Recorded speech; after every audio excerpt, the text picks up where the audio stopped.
Hey, what is up, you guys? Quentin loves Trains and Horror Movies 2015, and today I'm going to be reviewing Scream 3, released in the year 2000, as the final chapter of the Scream trilogy until the fourth one came out 11 years. Just like the first two films, Scream 3 is self-aware and metatextual, commenting on tropes and traditions in horror movies, this time focusing on what happens when a trilogy ends. Unlike the first two, though, this movie is really great.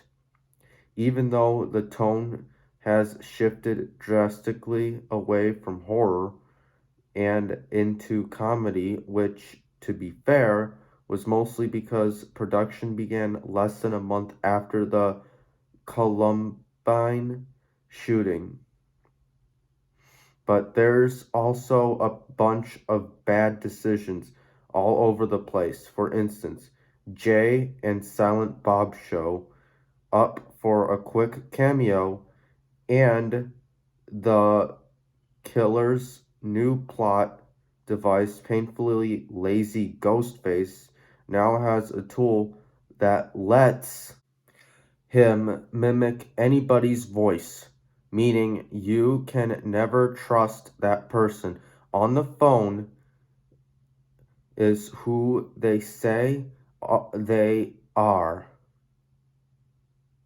That technology doesn't exist today, yet alone 23 years ago.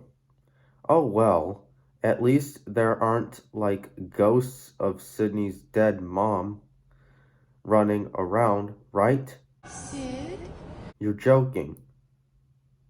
Let's get to reviewing this movie. Cotton Weary, now living in Los Angeles and the host of a nationally syndicated television show, 100% Cotton, is called by Ghostface, who determines the whereabouts of Sidney Prescott, who has gone into hiding in the aftermath of the Windsor College murders. Cotton refuses to cooperate, and when Ghostface comes to his home, Cotton and his girlfriend Christine Hamilton are murdered. Detective Mark Kincaid contacts Gail Weathers to discuss the murders, prompting her to travel to Hollywood, where she finds Dewey Riley working as an advisor on the set of Stab 3, the third film in the film within a film series based on the Ghostface murders. Using a voice changer as a ruse, Ghostface kills Stab 3 actress Sarah Darling. Meanwhile, Sidney, haunted by the endless string of brutal murders, is now living in seclusion as a crisis counselor for an abused woman's hotline, fearing that another killer may strike. Having discovered Sydney's number, the killer begins taunting her by phone, forcing her out of hiding and drawing her to Hollywood.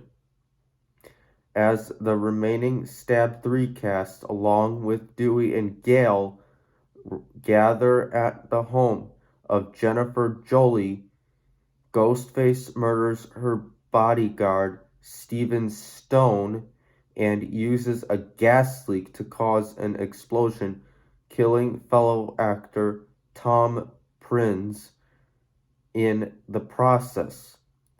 Martha Meeks, the sister of Sidney's friend Randy, who was murdered in the previous film, visits Sidney and the others to drop off a videotape that Randy had made before his death, posthumously warning them that the rules of a horror film franchise in the third and final film do not apply to anyone, and that any of them, including the main character Sydney, could die. Dewey, Gale, Jennifer, and the remaining Stab 3 cast, Angelina, Tyler, and Tyson Fox, attend a birthday party for Stab 3's director Roman Bridger, where Ghostface strikes. Gale discovers Roman's seemingly dead body in the basement. Angelina refuses to strike with Gale, and Jennifer wanders off alone before she is murdered. Tyson attempts to fight Ghostface, but the killer manages to wound him before throwing him off a balcony to his death. Jennifer tries to escape through a secret passage, but Ghostface kills her. The killer then orders Sydney to the mansion to save Gale and Dewey, who are being held hostage.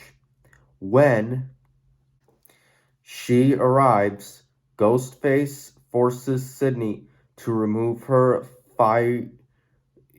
firearm and lures her inside as Gale and Dewey are bound and gagged with duct tape.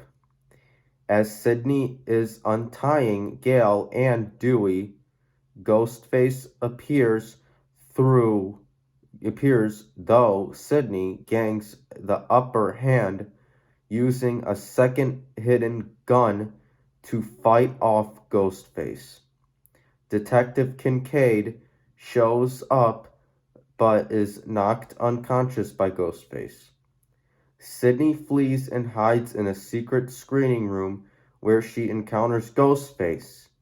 He reveals himself as Roman, having faked his death and survived being shot due to a bulletproof vest.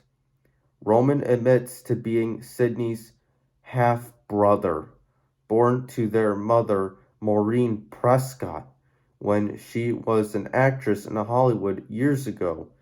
He had unsuccessfully tried reuniting with her. Bitter over the rejection, Roman would film all the men she philandered with.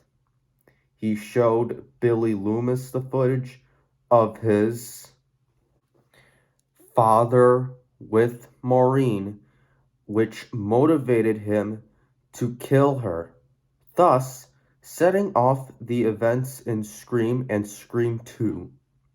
However, when he discovered how much fame Sydney and had attracted due to those events, Roman snapped and lured Sydney out of hiding.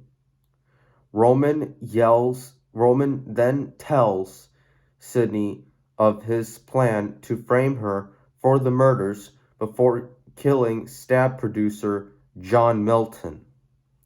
Sydney angrily tells Roman that he is responsible for all the events that have occurred. A fight ensues between Sydney and Roman, ending when Roman shoots Sydney in the chest, seemingly kill her, while preparing for Gale and Dewey to arrive. Sydney disappears, giving her the upper hand to stab Roman in the back. As he slowly dies, Sydney shows him that she too was wearing a bulletproof vest. She then plunges Roman's knife into his chest, apparently killing him. Dewey and Gale arrive before Roman recovers, only for Dewey to finally kill him. Sometime after, at Sydney's house, Dewey proposes to Gale, who accepts Sydney, returns from a walk with her dog and leaves her gates, which were previously shown to be alarmed, open when she returns home and is invited to join Dewey, Gale, and Detective Kincaid to watch a movie. As she goes to join the others, her front door blows open behind her, but after hesitating for a moment, she walks away, leaving it as it finally confided that the murders have ended and she is now safe. That's it. Scream 3 came out in 2000, and I'd consider it to be the best third film of the Scream franchise. A child so trapped in the shadows of its older siblings that it can't help but just great a whole lot. And I would also like to give a shout out to Christian Hannah Horror, Nick the Lost River Drive-In, Lee Drumdums, Justin Ryan 1988, Pizzal, Nick Push's Horror Channel, Jake Blaster Productions, Braden Timmons, Bud from the Halloweenverse, Zach CZ's World, Jimmy Champagne, Mike and Jay from We Watched a Movie, and James A. Janice from Dead Meat. Next week, 2 weeks, I'll review Scream 4. Until next time, I'm Quentin Loves Trains and Horror Movies 2015. Please like, share, subscribe, comment below what you think. Make sure to follow me on Instagram and Twitter and support me on Patreon. Thanks, be good people.